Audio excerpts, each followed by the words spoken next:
Who has changed the course of politics? The youth has changed the course of politics. They organize and inform about voting, social justice, investigative journalism, bring truth to power, and have brought soldiers home from foreign occupations. They brought Bernie Sanders' progressive movement to the forefront of popularity, although the established corporatists are resisting every bit of the way to see that they cannot hoard finances in foreign banks. They must distribute among their workers and provide more humane working hours with more pay, or the masses will be in the streets correcting their gluttonous decisions. Now, for those of you seeking extra credit and volunteer community actions, you can go to your city council candidates in the cities from where you come, or you can work for a House of Representative candidate so we can have a better flow of restoring America dialogue, such as which bridges need to be funded with retrofitting their infrastructure, which railroad tracks need repair, which area needs sandbags removed and retaining walls, replacing them, and therefore which candidates would be willing to put their time in these needy situations, however not placing new infrastructure in America or new buildings because it causes more cities and we need to restore the ones we have. Now we have to deal with the presidential candidates. Hillary Clinton cannot erase her record of offensive decisions in foreign countries. Then there is her support of GMO foods and the fact that she's worked for Monsanto and Walmart as a lead lawyer. And the lady has not come out against the Keystone Access Pipeline, while Indians are repeatedly arrested, maced, and bitten by German shepherds in North Dakota, defending their land against another unnecessary oil pipeline whose accidents will place millions of gallons of crude oil in water supplies. Ms. Clinton, where are your priorities? Furthermore, she has to be continually informed of the detrimental effects of trade policies before she reluctantly came out against them. Then there is Donald Trump. A Democracy Now! Radio report has brought out many of the underworld connections of Mr. Trump. Seriously, he builds hotels and casinos, the ruination of many a poor boy, as the song The House of the Rising Sun suggests. He may be against the Trans-Pacific Partnership and the merger of Time Warner and AT&T. However, it won't help if he doesn't have a plan to withdraw nuclear weapons and safely turn off the antiquated nuclear power facilities and not open any more. And if he continues to purport that his administration will remove the stumbling blocks of environmental protection for America's land, then he is a developer with no regard for science and preservation of our precious resources. These actions are not indicators of peace. Peace to the land, peace to the international diplomacy. So once again, I think this election should be temporarily postponed until the Democrats and Republicans can come up with less controversial, more peacekeeping, pro-environments, healers of global warming, and less occupation of the Mideast. Or let Bernie Sanders stand in until another election is organized. Can we stand in the streets for that? But realistically, they will choose November 8th.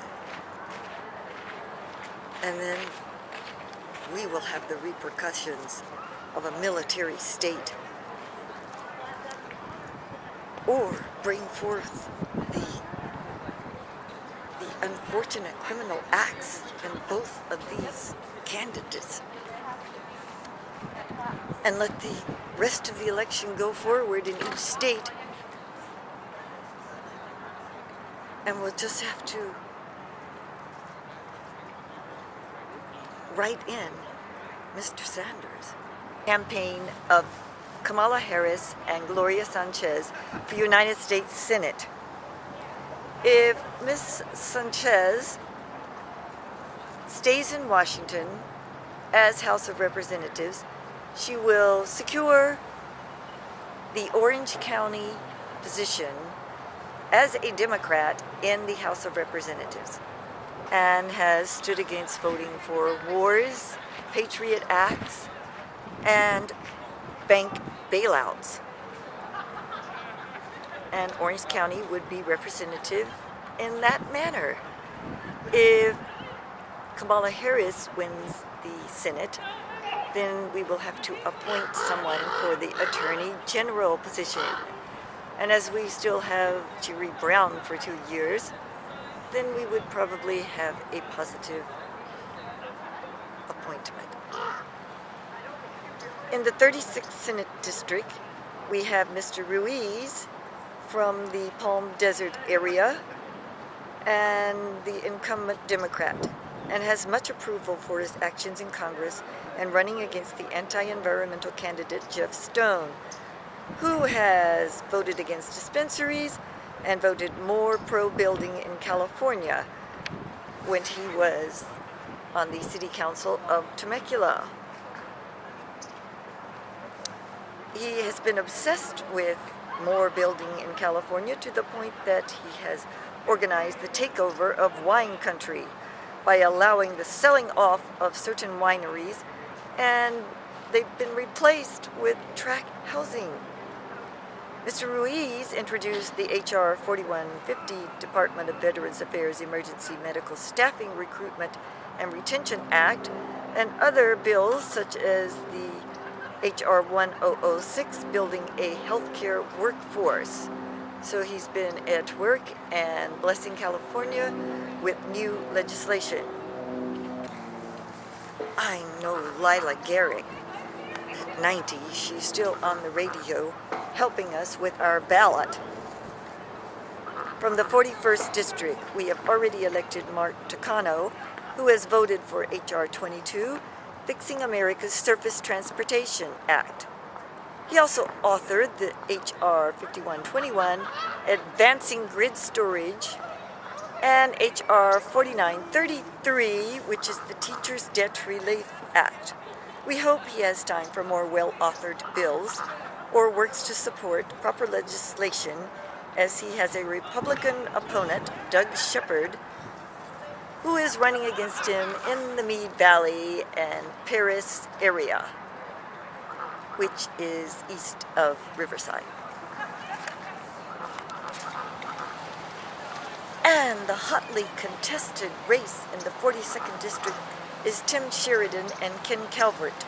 Mr. Calvert has been on several organizations' most corrupt congressional members list, as he bought land in Corona and sold it to developers after he procured money from the House of Transportation in Congress and built roads to nowhere that became South Corona and East Vale, and massive traffic on the 91 to Orange County, which will not be solved by the multiple millions of dollars that have gone into towers of on and off ramps. So vote Tim Sheridan. He will be coming to the district to listen to your needs. And he does not take corporate money. He's not being bought by the oil industry or the defense industry. And he will be there for you, coming back to the district. In the 50th District House of Representatives, we have Patrick Malloy running against one of the least voting members of the House, and that is Duncan Hunter, who is on the subcommittee for the Water Resources and Environment. And what measures do we see that water consumption has decreased unless we vote against development in Southern California? He is rated 3% by the League of Women Voters as having voted for pro-environment legislation. Go to Vote Smart and get info on Duncan Hunter. He wants to act on the drought?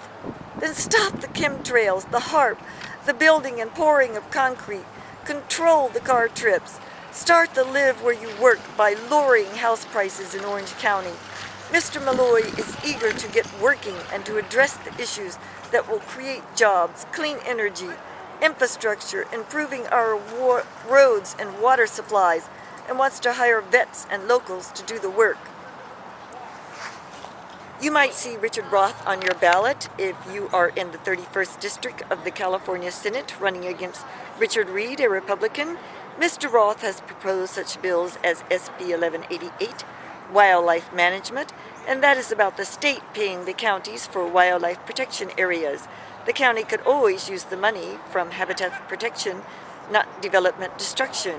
He also authored SB 122, increasing the powers of the California Environmental Quality Act, CEQA, instead of downsizing it like the Republicans are doing. He is asking for more documentation and preferentially qualified lead agencies. And SB 822. Mr. Roth organized agricultural pest control for the citrus disease prevention and help fund saving our trees. In the 42nd California State Assembly, we recommend Greg Rodriguez, a Corona Health Manager who is endorsed by California's Teachers Association, Sierra Club, California's Nurses Association, and Dolores Huerta, and would be the selection against Chad Mayer, Republican incumbent. Corona gives a new voice to candidates who are well endorsed. California's record-setting drought demands not only short-term fixes, long-range strategies. The potential of this drought and lack of water is a major economic and public health disaster. In the 60th District, Sabrina Cervantes, representing Corona, is challenging incumbent businessman Chad Mayer, who has done nothing to step in and save open space around Corona. There is still massive inflows of apartment and tract housing projects that will marginalize the air even further and overcrowd schools and freeways and surface streets with intense traffic. There is a lot of high energy support for